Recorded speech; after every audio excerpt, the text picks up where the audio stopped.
Tout pour investir, le déchiffrage. Le déchiffrage du lundi, notre banquier privé Gustave Sondène est parmi nous. Bonjour Gustave. Bonjour Lorraine. Cofondateur de Colbert. Et Mathias Bacchino est là aussi. Bonjour Mathias. Bonjour Lorraine. Notre Monsieur Europe, directeur des marchés européens pour Trade Republic. Vous n'êtes pas que notre Monsieur Europe aujourd'hui, vous êtes également notre démographe.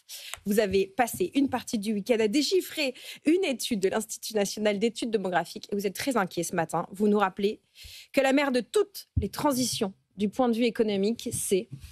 La transition démographique. C'est un sujet qui n'est quasiment jamais abordé par les politiques.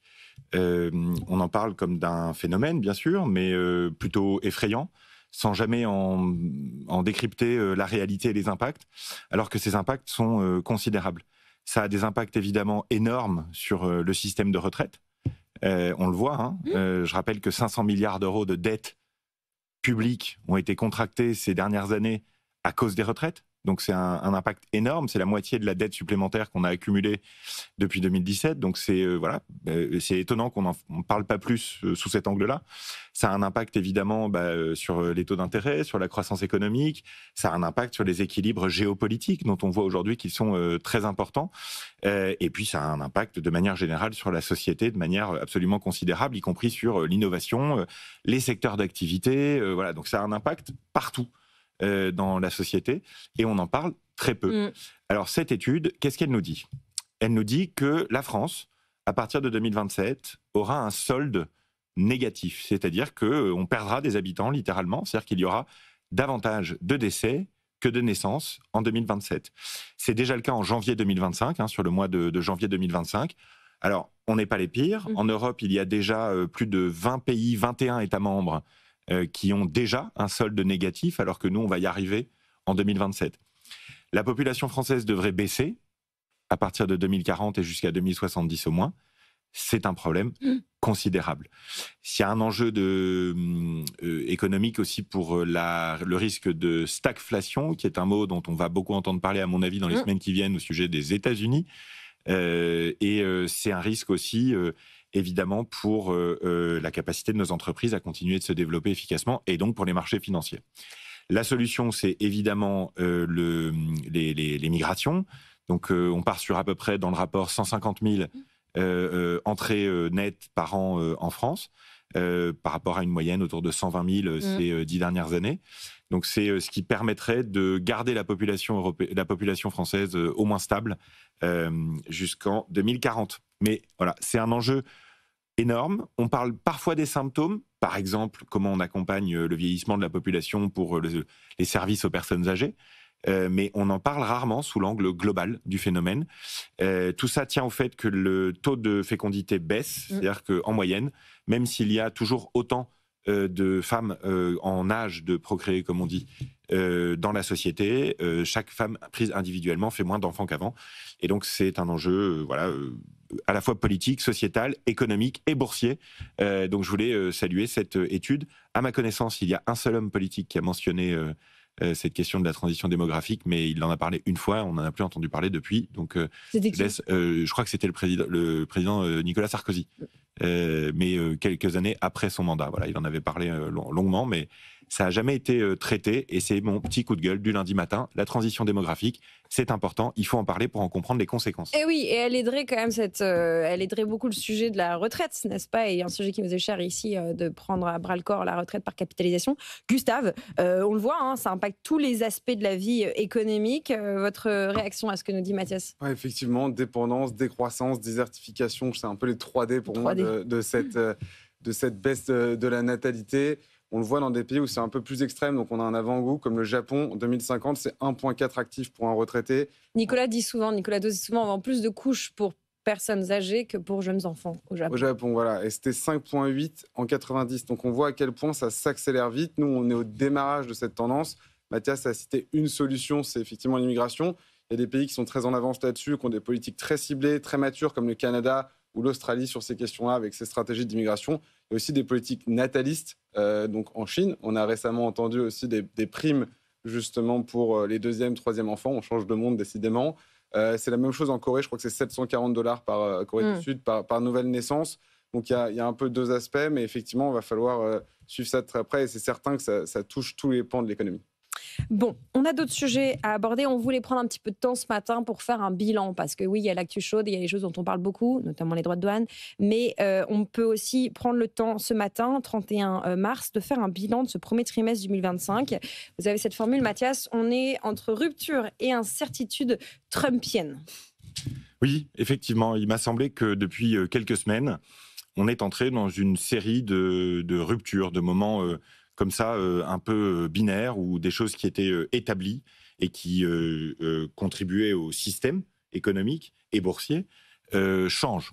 Alors, évidemment, avant toute chose, sans doute, le positionnement géopolitique des États-Unis, qui a rebattu les cartes à un point, je pense, assez impensable il y a encore quelques semaines, puisque ça a quand même déclenché, pour moi, le plus gros événement d'Europe de ce premier trimestre, c'est-à-dire le réveil allemand. Ouais. C'est-à-dire ce plan d'investissement à 500 milliards de ce pays qui est si puissant et en même temps un peu bloqué dans ses règles, dans ses contraintes budgétaires, entre autres, mais aussi historiques et culturelles. Donc ça, pour moi, c'est le plus gros phénomène, c'est la rupture géopolitique et ses conséquences très concrètes. La géopolitique en 2023, en 2024 était essentielle, mais n'avait pas vraiment de conséquences très concrètes, immédiates, aussi fortes que ça. Là, on a un changement géopolitique, une rupture géopolitique qui a des impacts considérables. Le secteur de la défense en est un exemple, le secteur automobile en est un autre, le secteur du luxe en est un également. Donc voilà, ça c'est pour moi des ruptures, il y en a beaucoup d'autres, mais celle-ci en est une essentielle.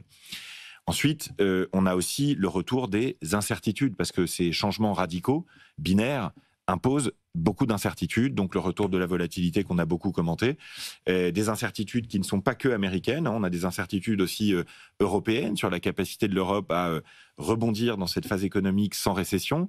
On avait beaucoup d'incertitudes jusqu'à la fin de 2024 sur la Chine, des incertitudes qui ont été partiellement levées avec le retour de la tech chinoise au premier trimestre, ce qui est aussi une rupture fondamentale par rapport au scénario de 2024. Et puis peut-être aussi un des changements très importants auxquels on a fait face au premier trimestre, c'est le retour de l'Europe. Les marchés européens qui surperforment les marchés américains. Si on nous l'avait dit il y a 3 mois, je ne suis pas sûr qu'on aurait mis une pièce dessus. Ce qui donne évidemment une bonne leçon de diversification, mais ça, je pense que vous m'avez assez entendu le répéter. Donc des ruptures radicales, beaucoup d'incertitudes, qui vont être, on l'espère, partiellement levées mercredi, avec peut-être enfin de la clarté tarifaire, mais ce n'est pas encore certain. Et ensuite, à mon avis, le grand moment, ce sera le moment où Jérôme Powell sera forcé de baisser les taux plus vite que prévu, par les comportements économiques de Trump, puisque comme me l'a dit ce week-end Tino, que vous recevez parfois sur cette antenne, qui vient chez nous le vendredi, il n'est pas exclu que Trump soit en train de mettre en place en fait le nécessaire pour que le deuxième trimestre soit celui du bras de fer avec Jérôme Powell, et que Trump, avec les incertitudes économiques, puisse forcer le patron de la Fed à baisser les taux plus vite que prévu. Ça serait un scénario intéressant à analyser. Un gros spiel. Gustave, réaction, et après vous êtes venu avec un chiffre ce matin de 9 000 milliards. Oui, immodestement quand même, je tiens à dire qu'en début d'année, on avait dit, par exemple, pour analyser Trump, on avait essayé de comparer son dernier bilan avec ce qu'il avait finalement dit et fait. Et je crois que j'avais dit qu'il avait plutôt fait ce qu'il avait dit. Et effectivement, ses politiques tarifaires étaient un petit peu vues comme loufoques, on ne le prenait pas trop au sérieux. Et il se trouve que finalement, il a effectivement déroulé, voire même est allé plus loin que ce qu'on anticipait. Moi, si j'ai un chiffre à retenir pour résumer très simplement, et désolé, je le dis chaque semaine, mais un chiffre qui résume le trimestre très très bien, c'est la hausse du VIX, la hausse de l'indice de la peur, de la volatilité, plus 38% sur le trimestre. Je pense que c'est vraiment le chiffre à retenir, parce que finalement, quand on regarde en détail les marchés, moins 5% sur le S&P 500, c'est un repli, c'est un vrai repli, mais ce n'est pas une débâcle. Des bonnes performances. C'est même pas une correction, moins 5, c'est même pas une correction, c'est une respiration. C'est un petit peu plus prononcé sur le Nasdaq, on est autour de moins 8.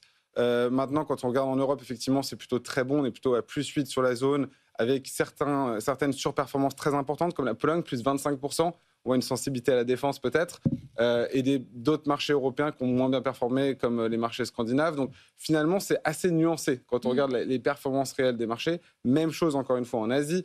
Hang Seng, effectivement, très bonne performance, plus 16, mais CSI, flat.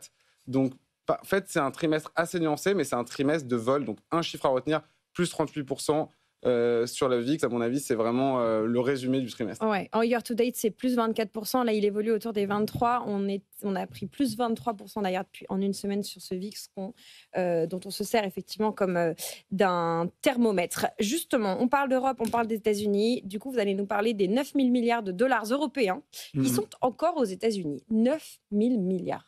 C'est pas trop mal comme chiffre. Et effectivement, c'est la position collective des Européens dans les marchés américains. Ça représente à peu près tout l'indice européen, 9 000 milliards, et ça représente 17% de l'indice total américain. Donc, sans vous dire que les États-Unis sont très forts, ils ont une très belle croissance, ils ont des champions, mais ils comptent quand même sur nos capitaux pour y arriver, puisqu'on y contribue significativement. Vous nous dites que la fuite des capitaux de l'Europe continue, en fait. Alors, la fuite des capitaux, là, c'était la conséquence, si vous voulez. Les 9 000 milliards, c'est là où on en était arrivé pour des bonnes raisons. C'est-à-dire que depuis 1900, 100 $ placés, c'est 899 $ aux États-Unis, c'est 119 $ dans le reste du monde, tout compris. Donc, les gens savent faire des comptes et des calculs, et il y a eu une prime aux États-Unis qui était méritée par la performance sur plus de 100 ans. Maintenant, là, on arrive dans un niveau où c'est devenu tellement important que, si vous voulez, les stratégies de diversification basiques sont franchement questionnables. Je vous dis, achetez un ETF global, vous avez 64% des États-Unis. Donc, vous n'avez pas une diversification globale. Vous avez une surpondération marquée sur les États-Unis, qui est bonne ou mauvaise, mais en tout cas, vous avez une surpondération marquée sur les États-Unis. Et donc, aujourd'hui, effectivement, face à une incertitude géopolitique très forte, face à une concentration très forte, et après des inflows très marqués sur des capitaux vers les États-Unis, des flux très marqués de capitaux vers les États-Unis l'année dernière, là, on voit un début de repli. C'est neutre. On est à moins 3 milliards d'outflow, donc de retrait sur les ETF américains depuis le début de l'année. Mais c'est quand même une tendance marquée. Et on voit que finalement, si cette tendance devait s'exagérer, vu l'ampleur des capitaux, pour le coup, ça pourrait avoir un réel impact. On n'y est pas encore. Y compris positif pour l'Europe. Mathias. Alors, on a tendance à opposer le fait que des investisseurs européens investissent soit en Europe et ce serait bien, soit aux États-Unis et ce serait moins bien. Vous nous dites qu'il ne faut pas être binaire comme ça. Et très souvent, dans mes échanges avec les pouvoirs publics en Europe depuis 2 ans, une des questions qu'on me pose le plus, entre autres à Bruxelles, c'est « Est-ce que vos clients investissent en Europe ?» Parce qu'il y a cette obsession politique de faire se rencontrer les épargnants européens et les entreprises européennes qui ont besoin de capitaux. Il faut faire les deux. Je voudrais être très clair. L'ambition doit être de faire les deux. Il ne faut pas opposer l'un à l'autre. Les fonds de pension américains viennent chercher en Europe de la performance pour les retraités américains. Il est temps que les Européens aillent chercher aux États-Unis de la performance pour leurs retraites. Et évidemment, pas de mariage forcé pour continuer votre métaphore. Il faut faire les deux. C'est-à-dire que si on encourage quelqu'un à investir, en théorie, assez rapidement, il comprend la diversification. Et s'il comprend la diversification, il investit en Europe et aux États-Unis. Et donc, voilà, je voulais encourager à ne pas opposer l'un à l'autre, parce qu'on l'entend trop souvent. Ne soyons pas binaires, blanc et noir, un peu de gris, Gustave. Oui, du gris, mais en tout cas, pour l'instant, on était très marqués États-Unis. Trop, beaucoup trop, bien sûr. Y compris sur les indices globaux. Et parfois, on entend de manière un peu simpliste, acheter des ETF, ça diversifiera. Force est de constater que non.